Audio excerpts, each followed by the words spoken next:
Wondering how your mindset affects your life? How to bring more energy into your business and life? Millions of people around the world ask these same questions daily. You are in the right place. Learn practices that will help give your life the meaning and success you've been searching for. Welcome to the Charge Podcast, teaching you how to create habits around real goals every day. Practical life advice from those who made it. Here's your host, Gary Wilbers.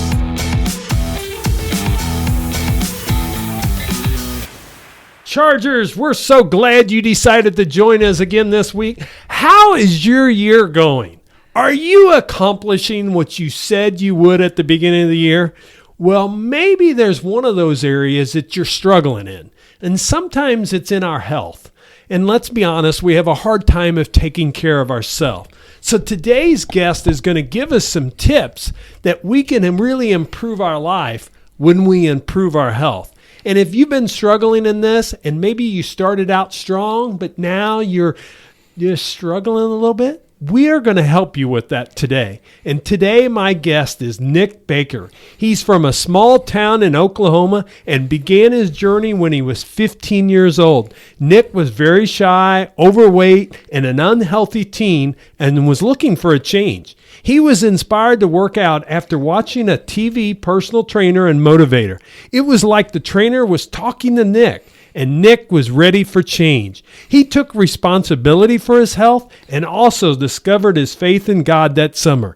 It changed the direction of his life in a big way. Nick is now the Training for Life health and wellness trainer, and he's been my personal trainer also. So Nick, it is exciting to have you on the Charge Podcast. Welcome, my friend. Gary, thanks so much for having me. I'm really excited to be on the podcast for this 2020 year. Well, this is going to be excellent because it's early in 2020 and people are trying to make those changes. And we know in the health category is one of the first ones that they jump into. But before we jump in our conversation, Nick, I ask every guest this same question. You know, it's my mantra. You've got one of the bracelets yourself, and I know you share it with some people that you work out with and that train with you. It's charge. Create habits around real goals every day. What habit or habits do you think has led to success in your life? Well, that one's an easy one for me because it all started to change when I started to develop that hunger and desire to personally grow in all areas of my life, and especially when you have a personal physical transformation, and then I had a transformation in my faith too. It really was a dynamic impact. So that commitment to personal growth was really a big factor for me. So really at 15 years old when that factor came in, and now you've maintained that. We won't say how old you are, but he's not a young guy anymore. So, you know, it's been multiple years. Absolutely. And some multiple decades even there. I'll just lay it out at that since we're in a new decade this year. That's right. So it's been something that's become a part of who you are. And I know there's a lot of ways we can go, and I hope you're okay with us talking about this, but this last summer, you had some real health challenges yourself. Can you share a little bit of that story and that journey that you was on? Because I truly believe this, Nick, and I've told you this once before, is I think what saved you is because you had your health. I think ultimately there was a Savior that saved you. But your health is what saved you from that, because someone that would not have been in as good a shape, I don't think they could have went through what you went through. Do you mind sharing a little bit of that journey? Well, what happened is in my early adult life, I had ulcerative colitis and was diagnosed with it. And so I actually lived with that condition for all of my adult life. And as you learn about that condition, you know, it's inflammation of the gut. And so as we eat, and, you know, everything, I had really poor eating habits growing up. And so as I got into that journey and started learning, you know, I just accepted that I had that diagnosis. And, you know, like you said, last year, I really came back with a vengeance, and I was in remission at the time. And so it wasn't on the top of my mind. And once that inflammation started, I couldn't really stop it. And I really had a big change physically. But you're right, you know, because I was healthy, I was able to endure that recovery process, you know, and I lost 40 pounds of muscle while I was in the hospital, which again, at 150 didn't look that great on me, but it luckily, having a good, stable foundation of health, I was able to get back, all that weight and then some. So I'm actually doing really good. But, that was a really big setback for me. But it's also an eye-opener that, we have to look within when it comes to our health. And everything has to go through our digestive system. And so the more we learn about our body, the better we are at prevention. And that's the key. Yes, and I know you're very humble about this, but I mean, seriously, folks, Nick was to the point of, on his deathbed and things of that nature. He didn't share the gravity of the situation, but it was very grave. I was following you, staying in tune with that whole journey that you progressed through. And, the one thing about it is he had his faith, so that definitely helped, but he also understood health and really took that seriously. And I think that's one of the things that really changed that. And I think that sets us up well, Nick, for what I want to discuss with you, because sometimes people think, oh, yeah, you've been doing that since you were 15 years old, so it's just part of who you are. Well, it's a challenge for all of us, and you've had some health challenges yourself to be able to show that. So I guess my first question to you is, you really talk about training for life. And I guess my question to you is, what does that mean to you, so that maybe the audience and the podcasters and the chargers that's listening, they can take in, how can they put that into their life? Well, just like Charge, it stands for something, and just like Training for Life, it really means that each and every day, we have to get up and train for our life. Sometimes it's to save our life, because like you said, when I was on that in the hospital, bed for several days, even months, I had to really focus on what can I do today that's going to improve my life. And so my training and coaching business, Training for Life, is all about that. It's every area of your life is important, and Training for Life means to me is just a lifelong journey of personal growth. Yeah, and that's the key. And we have to understand that our society doesn't make food easy. No. I call the tease I say is, we have more fat food restaurants around than ever, meaning fast food, but they're fat food because it's easy, it's convenient, it's easy to get to. So we have to decide what we take in our health journey. And some of that is not only exercise, but also what we're putting in your body. And I know you talk a lot about that with nutrition. Oh, yeah. That people need to look at. And we don't have time to get deep into nutrition, but what's some tips that you would share with someone that if they want to eat more healthy, what's some things that they could do there? Well, first thing you want to look at is quality of your food is super important, especially with everyone's busy schedule. Doing as much meal prepping as you can. Whole food is always the way to go. If you are doing fast food, really be particular on what you pick up and what you order. But what you want to do is be prepared. Have a protein bar with you, or have some healthy snacks for the kids, because they're going to be hungry and they're going to be asking you to stop. So be prepared for that question. And what I like to do is make sure that you're getting your essentials in. You got to have the vitamins and minerals that the food just isn't providing these days. And you have to really look at protein pacing. When I was putting that muscle on every couple hours, I was looking for 25 grams of protein at least, so that I could at least get what my body needs to grow and develop muscle. If I'm going to spend all this time in the gym and train, I need those important protein and things in my body to grow, and that's so important, getting the sleep, removing some of the stress. You have to really be, just like you said, be a trainer for your own life and really look at what you're not doing well and find solutions for that. And it's that simple. Well, I know right now some people have started new habits. Some are doing very well with it. We're encouraging you to continue that. But some people are struggling. Someone's listening today that's struggling, that they told themselves at the beginning of this year, I was going to start exercising, I was going to get healthy, and they went the first couple weeks, and now they're falling off. And I think that becomes really, how can we change that? And I know you've got kind of a sheet that you share with your people that you train, and I know you're willing to share it with others too that's there, that you've put together. Can you kind of walk us through that? Sure. We don't have the sheet in front of us, of course. They won't. But give them the big steps of what that is and how they can maybe think about it. And then I'm sure you're going to have access that if they wanted that information, they could be able to get your information later, and we'll be able to share that with them. And if they'd like to receive that, I'm sure you'll be willing to share it with them. Absolutely. Thanks, Gary. And like you mentioned, it's so important to have a weekly outlook. It's good to set long-term goals, but you have to really start with the reason why and what's your motivation. Because when that alarm clock goes off in the morning, you have to first have something that's going to get you out of bed versus a reason to stay in bed. And if you can have a really good why am I going to, why do I want to lose that weight? Why do I want to have more energy? Why do I want to, feel better about myself? And you start there. Start with that why and that motivation. And if it's not strong enough to get you out of bed, then you need to rewrite it and keep refining it. And then that step 2 is really identifying at least 3 goals, one in nutrition, one in fitness, and then one personally. It could be your personal self-care. And then you go into action steps. Take that a little bit step further. What can I do today and this week to improve my fitness? What can I do to improve my nutrition? And then again, when can I schedule that free time for myself? Or I'm working on those habits, right?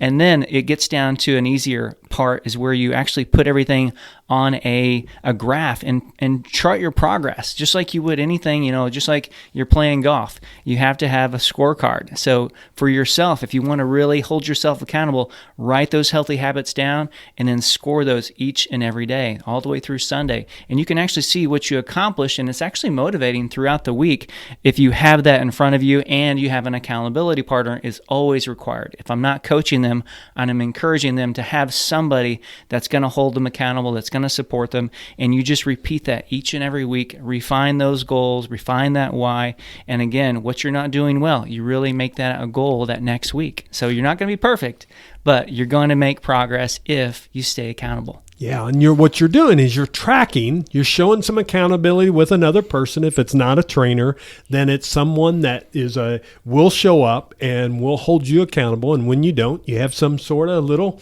gimmick. If you've got to buy their fruit or buy them a snack, whatever it is, healthy snack, of course, we're talking, but then you're willing to do that with someone that's accountable. Or take classes. I'm sure at whatever gym you go to, they have classes. That helps keep accountability, is that you're going to show up on certain days, but you're writing it down and you're putting it in a plan to follow through, because then you can see the dashboard. Same way in our vehicle, we know how fast we're going. We know when we're speeding. But the thing is, the dashboard is to give us that indication of, okay, what do I need to do in this situation? And that becomes the real key. And everything is about writing it down to make yourself accountable in those different areas. So I think that's really important, Nick, because accountability is one of those things. The other thing I tell people all the time is make sure you schedule it. It's got to be on your planner or That's your calendar. Right. So if you said you're going to exercise 4 times this week, you should know what days they are before they happen. I just got done reading the book Atomic Habits by James Clear. Recommend it to anybody. And what he talked about there, when you're first getting started to create a new habit, so let's use the exercise in this example, you start with smaller steps. So instead of telling yourself you're going to start exercising 4 times a week for 45 minutes at a time, instead say 4 times a week. And for the first 4 days, just show up for 5 to 10 minutes and walk the track or do some activity. But show up to the gym in your clothes, all dressed, ready to go, and you only walk 5-10 minutes and leave. But start making it a habit. And then the next week, maybe double that. And the next week, double that, till you're getting 30 or 45 minutes of time in. But instead of trying to go all in, and I think that's where people are right now, because it's later in January and people have went all in and they've burnt themselves out, and now they're not getting to the gym when the alarm goes off at 5 a.m. They're hitting the snooze, and then they're finally turning off the alarm and never even making it. So I think that becomes one of the keys. That's true, and everyone faces that. I mean, even personal trainers struggle with getting to the gym, but if they have that person that's waiting for them, I don't miss very many appointments, do I, Gary? Nick doesn't. He was one of my best trainers that didn't miss many at all and stuff. I won't say he didn't miss any, but he missed very few. And he knew I wasn't going to miss because I wasn't going to pay him. If I had to miss, we had a 24-hour rule. You had to give 24-hour notice. I didn't want to give him free sessions, and of course he didn't want to have to give me free sessions back, so we were both hard-headed like that. That's right, and it's something really important we didn't mention. It's really important to have that game plan the night before so that before you go to bed, you have that intention set, and you reinforce that intention with that strong why before you hit that pillow. And when you wake up, you're going to wake up with an intention and a purpose to improve your life that day. I'm glad you said that, because part of that intention is laying that clothes out. Because by having your gym clothes laid out and all ready to go, what are you doing? You're setting that intention that I'm going to go that next morning. And when that alarm goes off, then it's more likely. And that's the same thing James Clear talked about, is set yourself up with systems. Okay, if you are the type you work out after work, here's one that I started doing, because I'm not an afternoon person, but this last couple of weeks I've done some afternoons. And what I've done is I brought my gym clothes in, my gym bag. I don't lay the clothes out, but I have my gym bag there, so I'm looking at it all day. And so when it's time to go to the gym, what is my mindset? It's time to go to the gym. And the hardest part is, Mel Robbins talks about this all the time, is the 5, 4, 3, 2, 1, the 5-second rule. That's good. I was going to mention that too. If you're going to get up, go when you're at that time. But the key is getting started. And that's the key, is start building on those smaller habits that create bigger ones. And that's what allows you to succeed. And also begin with the end in mind too. You know, achieving that goal, achieving that progress. Think how good you're going to feel and what benefits you're going to receive. Not only you, but your entire family. You know, whenever the mom's unhealthy, she's stressed, or, you know, it's really hard to take care of the kids and provide that extra energy for yourself. So if you're healthier, you're going to be healthier for your family. Yeah. And business people, exercise gives you more energy. Let's dispel that myth right away, Nick, because they think if I've got to go exercise, that's going to use up energy. Actually, I'll have less energy at the office. A body in motion stays in motion, but also a body at rest will stay at rest pretty easily too, won't it? Yes. And this day and age, think about how much we sit. Nick and I are doing this in the studio, and we're both standing. Because why? It gives us more energy to project, to be able to share with you that information that's there. And that's another tip I would tell you with fitness is, once an hour, get up and move. Don't sit at that desk for 3 hours or 4 hours and then you go to lunch and then you sit at lunchtime. Move throughout the morning and throughout the day. Maybe you have one of those jobs that you move automatically. Well, move throughout that. Nick, one area I want to really talk about is we started about how they can get started in their health and how kind of that fitness goals that's there. But really share with people, because you kind of help take people to those different levels. What can they really do? We've talked about how to get set and get ready for it. But if I am starting new and I've not been exercising for 10 years, and now you're telling me to exercise, how do I get started? Well, a really good way to get started is to really just focus on your body and what it needs. You know, like you mentioned, we sit a lot. And so stretching, you know, working on your stretching and mobility is important for people of all ages, especially kids that are athletes as well. But so incorporate maybe stretching when you get to the gym or in the morning at home, and then you work into getting that warm-up period. So you have a warm-up period, which is maybe 10 to 15 minutes. Some people like to go a little bit longer, which is good. But if you plan to do your strength training, you want to make sure you get your strength training in right after that warm-up.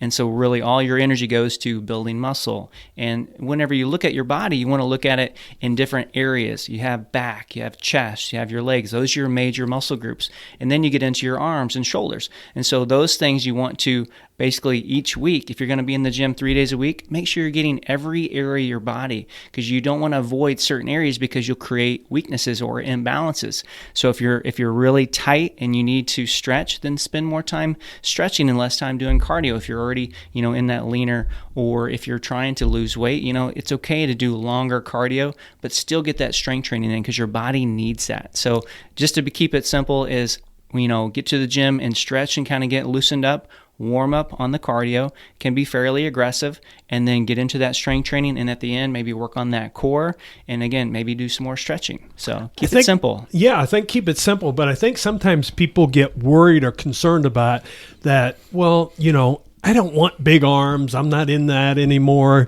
You know, why is strength training so important to our body?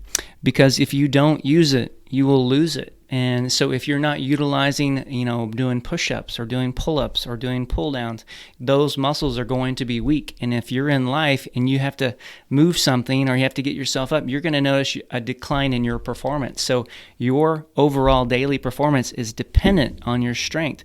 Most active aging people age much better because they're active. But if you see someone that's very inactive and they're in their 60s and 70s, they really don't perform well. And so if you want to, as a business owner and someone that's growing their business, don't work all those years and not take care of your body. So whenever you retire, you have something and some performance left, because there's lots of things you want to do whenever you retire, right? Yeah, and it becomes one of them secrets really of high performance I've talked about before with individuals. Is it's part of that secret of high performance is because when it creates more energy, and when you have your health, it really allows you to move forward in that. So it really makes a difference, because first is about getting started, doing some cardio, doing some weight training, finding out what fits you. Maybe it's a class. Yep. We've mentioned that. There's opportunities there for those type of things, but it's really what works for you and what can you make work in your system. We're in Missouri and we're in January and the weather's pretty cold. So the thing is, you have to sometimes be inside. So what is that? During the summertime and spring, I like to run more besides when it gets too hot. So we just find what fits us, and that becomes the real key, because if you enjoy doing it, then you're more likely to do it. And that's where that accountability partner comes in, because if you show up together and you're both supposed to be there at 5:30 in the morning and one of you don't, you can have a little wager thing that throws that person off and allows them to really move forward. So it's find out what works for you. And the big thing we would tell you, we're not advice people to give you advice. You need to check out, if you haven't been to your doctor in a while, you should check before you ever start any physical activity with your doctor to make sure that they are okay with it. But I will tell you, most of them would say great, because when I go in, they can tell that I've been exercising, and they say, is it a normal thing? And I say, yeah, 4 or 5 times a week. And they said, excellent, that's what you need, because our bodies, our society has made us sedentary. So we have to get up and move. What would you say, Nick? I'm going to go back just a little bit, because you talked about in your story, you lost 50 or 60 pounds and muscle along with that when you had your health challenge? I was at 185 and went down to 149. Wow. Yeah, that's a lot of muscle. And I was really lean when I went in. So when your body's healing, it just metabolizes that muscle in the healing process. So share with us someone that has not for a while. Instead of it's fat, they've lost it, and they've been some health challenge there. How did you build that back up? And because now you're looking great again. Well, it really comes down to that consistency. And when I was hooked up in the hospital, I'm not sure if everyone knows, but, I had my large colon removed. And so, that was a big change. And so I had a big scar. So from someone who was known for a six-pack abs, right, to not being able to sit up out of bed, I was at ground zero. And so, I started supplementing and utilizing as much nutrition as I could first, because I know that body needed it, but I had to get moving. As much as I hated it, because it hurt to just take stairs. Like, I struggled with just walking stairs when I first got home for recovery, but that first lap around my neighborhood was a lap that just opened my eyes to, if I don't get moving, this is going to be a very slow process. And so, just took it slow, and just worked on the areas that I could. There was restrictions that I had, but I focused on things that I could do. We get so fixed on what we can't do because of a lower back or a neck or a shoulder. There's so many things you can do. It could be your core, it could be your arms and shoulders. Just build those areas up that you can, and that's what I did. And like you mentioned, I'm back to where I'm at. I'm back up to 185, 190, and so that was real important. But I supplemented while I was in there too, because I knew I needed extra, because I was trying to gain. Anytime you're trying to lose, everyone's trying to cut out, but you still need those nutrients that your body needs while you're training. Otherwise, you're not going to perform very well. And so I'm feeling pretty good right now. Yeah. And the one thing you've got to realize is, folks, I mean, we haven't talked about it. We talked about nutrition and all those things. We've got to change our eating habits. Absolutely. I tell people all the time when I'm speaking to audiences, I talk a little bit about this in my journey because I lost 75 pounds 2002 in 11 months, 2003. Yes, I was younger then. Metabolism was on my side, but it was because I was consistent. But the thing that I did is I also changed my eating habits. It becomes a new way of life. You can't go through the fast food restaurants. You're going to hear me joke about that the whole time, all the time, and expect to lose weight, and then you're going to the gym. You're going to have to change your eating habits. I just can't set up with new systems like no buffets. That was one of my rules that I did. I changed what I eat. I didn't go through the fast food restaurants. I said, when you have a fast food junkie is when you go through McDonald's for breakfast and you go through Taco Bell at lunch and you're throwing away the trash that you got at your breakfast. You have to change those eating habits, what works for you. And that belief, too, has to change. Food is fuel. And if you have to remind yourself that several times to recreate that habit, when you look for food, look for things that's going to give you energy, that's going to help repair those muscles, and that's going to keep you satisfied. Because we all know at the bottom of a bag of chips, you're still hungry, aren't you? Yeah, nothing changes. And a lot of food actually creates where it makes you more hungry. Absolutely. So that's one thing you have to realize as you're going through that. So just understand the intake and the outtake. That is very, very important to you as you're looking at it. And just set some simple rules. Don't starve yourself of things. That's the first thing I would say, is because so many people deprive them. If you're having a birthday party for yourself or for your son or daughter, have the birthday cake and ice cream. Don't have the biggest, but have some. And then the next day, portions. Just jump back in and get Portion on track. control is super important, especially certain times of day. If you're, before bedtime, there's no reason to eat a whole 1,000 calories of food because your body just can't process that much, and you're going to store. And something to add to that nutrition, if you have certain things you're trying to give up, like soda, find a healthy alternative soda. I was talking to somebody yesterday. If you could just give up soda, I was like, well, there's a healthy alternative.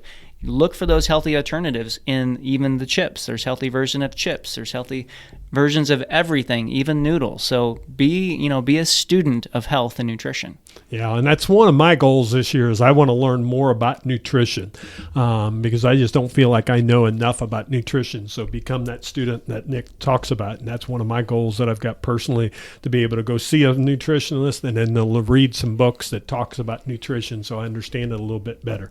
Nick, we're coming up on that time. Great conversation. Awesome. And we could go on and on. But before we go to the Recharge Lounge, my last question to you is, we've kind of talked around these, but I'm going to go back to it. It's early in 2020 and we're out there and we know people are working to get better and trying to make some of those changes.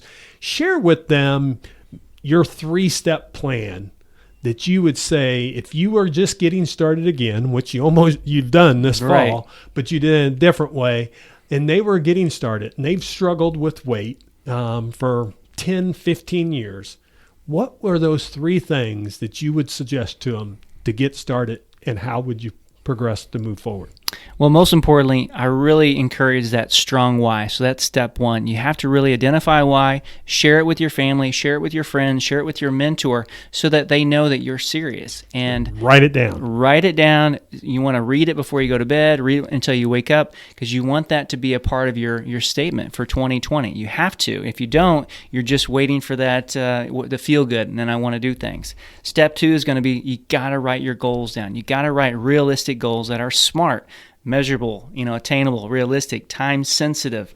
That's super important. And then you have to take action with a little bit of accountability. And that's your 3 steps. Why? What am I going to do? And the action that's going to follow. Because if you don't do that action step, it looks good on paper, but until you get it written down and check that off, it doesn't make progress. Well, I think you're right on. I believe with everything you say, and that why is so important, and you got to determine that. I know in my journey, I had a 3-year-old and a 2-year-old and a baby on the way, and that was my why. I said I was going to lose this weight, and I had wrote it down. I'm a goal seeker, so you know me. I've wrote it down, but I couldn't progress on it. And when I progressed on it is when I wrote down the why, that I was going to be an active father with my children. Now they're 20, 19 and 17, and we just went skiing, and guess what? Dad's able to stay up with them. And when we go hiking, I'm able to hike, whatever, I'm able to do it. And now I'm 52 years old and able to do that because I made that choice at that time. So wherever you're at, you have the capability within you. You have people that will reach out to you. There's people that's willing to help you. Remember, seek that out and look for it. Find things that will help you, like that book, Atomic Habits. That may be the thing that breaks your mindset, whatever it is. Nick's going to share his information with you here in just a minute. Reach out to him. He'll be glad to share some information with you. Remember, get that help that you need and move your life forward. And I'm guarantee if you make this year your most healthiest year that you've had in a long time, you'll make tremendous progress. Just think of all the habits too. It's consistency. Yep. As Nick said, it's about creating that small habits, those small things that make it consistent over time. And most people don't do it because why? It's about consistency. You've got to discipline yourself to do the things that you want to do.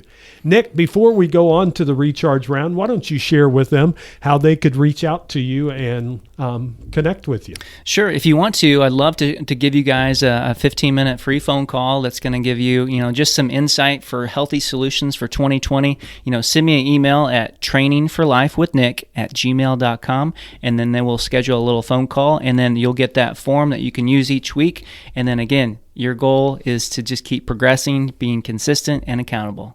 So we will have all that in show notes also. So remember at chargepodcast.com, if hopefully you're exercising when you're listening to us now, or if you're doing something active or you just can't, you're driving, don't try to write it down. It'll be in show notes. So go to chargepodcast.com and check those out. Nick, let's go through the recharge round. I ask every guest these same questions, so I'm kind of curious. We've talked a little bit about this already, but how do you believe your mindset affects your daily living? My mindset is everything, and if anyone knows me, it's about being positive. And so I believe that being positive and positively thinking influences my words, my behavior, and most importantly, the habits that I'm creating. So that mindset. So mindset becomes a lot. Now, I know you have a lot of energy because you exercise and you're at the gym a lot and you're working with people that's there. But sometimes the hard part is you are helping everyone else work out. And when it's time for Nick to do it at 2 o'clock in the afternoon before he's got a break for another training session can be tough. So what do you do daily when you need to bring that energy into your life? Well, most important is start the morning and go seek that energy. And I get that energy by stretching in the morning, do my little routine, and reading or listening to something that's inspirational. There's so many good motivational speakers that are making their thing available on YouTube, on podcasts, but you have to go and seek that. Whatever gets you going in the morning, seek that energy. And mine's working out, praying, meditating, making sure I'm getting healthier foods in the morning. And again, that's going to fuel your mindset and body. Great. How about the number one connection or relationship that's made the biggest impact on your life? The biggest connection that's impacted my life is really that positive mindset about the goals that are supported by, personal development. You have to have that goal and that supporting personal development and accountability. And really, you got to have a trusted mentor as well. And it's so important to have somebody that you can rely on and reach out to and share what you're working on. Great. What advice has influenced you the most in your life? It's definitely the attitude, because it all starts in the attitude, in my actions, and that determines the outcome in life. And if I desire change, it's my responsibility to take that action and make it happen. That's where I love Charles Swindoll saying he's got a longer piece of attitude, but one piece of it is 10% is what happens to us, 90% is how I respond to it. And it's how we respond, that choice in that moment, those choices. When your alarm goes off, it's 5:30 in the morning or 5 a.m. and you got to go exercise, that choice will really resonate with you the rest of the day. And when you make those positive choices, good things happen. And if 10% is only the bad part, 90% is how we respond to it. Yeah, it's amazing. Just, the benefits that come from all this. Share your favorite book and why you love it. I would say my favorite book right now is one that you gave me and I received at a convention of mine, and it's that High Performance Habit by Brendon Burchard. I love that book because it goes hand in hand with what I do as a coach, and it really holds me accountable to being a high performer. I desire that so bad, so reading the book that's black and white right on there, I mean, it's fantastic. And so just utilizing that book has been a blessing to me, and it's something I don't want to stop reading it. That's why I keep reading it. Yeah, it's one to go back to and read again that you can check several times, and we'll have that in show notes, but it's High Performance Habits by Brendon Burchard. My last question to you, Nick, you almost made it through the recharge round. One sentence or less. All right. What legacy do you want to leave the world? Well, I want to continue to leave that legacy that inspires healthy change in many people's lives as possible, leaving the words training for life as a way of life for the future generations. And that becomes really the key, is if we make it a way of life, that allows us to keep training for life. And it doesn't matter what stage you're in. You may be in your 20s, you may be in your 50s, you may be in your 40s. It does not really matter. But as long as we're willing to train, and we realize life is really about training ourselves. Absolutely. It's about learning. The Chargers know, because they're on here listening to this podcast because they want to learn. Put things like this in your ears where you're seeing it, reading, getting great material. Make 2020 your best year yet by making it a year that you're focusing on the things that matter to you. And if it's your health, make that be priority. If it's your wealth, let that be your priority. If it's multiples and you say you got to do them, just don't start everything at once. Give yourself time and start with small incremental habits that will make that change to create that consistency. So, Nick, I can't thank you enough for coming on and sharing your wisdom and knowledge with the Chargers. Thank you again for joining us. Oh, thanks so much for having me, and it's going to be a fantastic year. I know we're going to do great things together. Well, Nick, share with them again how they can reach out to you and connect with you. They can always reach out on Facebook if they want to and find my business page, Training for Life with Nick. And my email is the same, trainingforlifewithnick@gmail.com. So we will have all that in show notes. So please check that out if you'd like to and get more information. And Nick has that sheet, the Training for Life sheet that we discussed earlier in the podcast. If you'd like that, I know he'd be willing to share that with you. So reach out to him and he would be glad to give that to you. Chargers, we're so glad you came back today again for another podcast. The only thing I want you to do is this podcast will affect many people if we like and share it and we let others know about it. Would you do me a favor and would you pass this along to someone in your life that you know could use the information that we just shared with you today? That maybe they've started the exercise program, but maybe they're not even, not even sure if they're struggling, but they told you that they were starting. Well, share this podcast with them so they can continue on their journey. And if you would go in and rate and review our podcast, that allows more people to know about our podcast, and it keeps growing. Session after session, episode after episode, we keep getting new listeners all the time, and it's because you, the Chargers, keep sharing it. So thank you so much for doing that. I look forward to coming back next week with another great guest for you. But remember, go out and charge each and every day. Create habits around real goals every day, and make it a great day. And we'll see you back here next week. Thanks for joining us.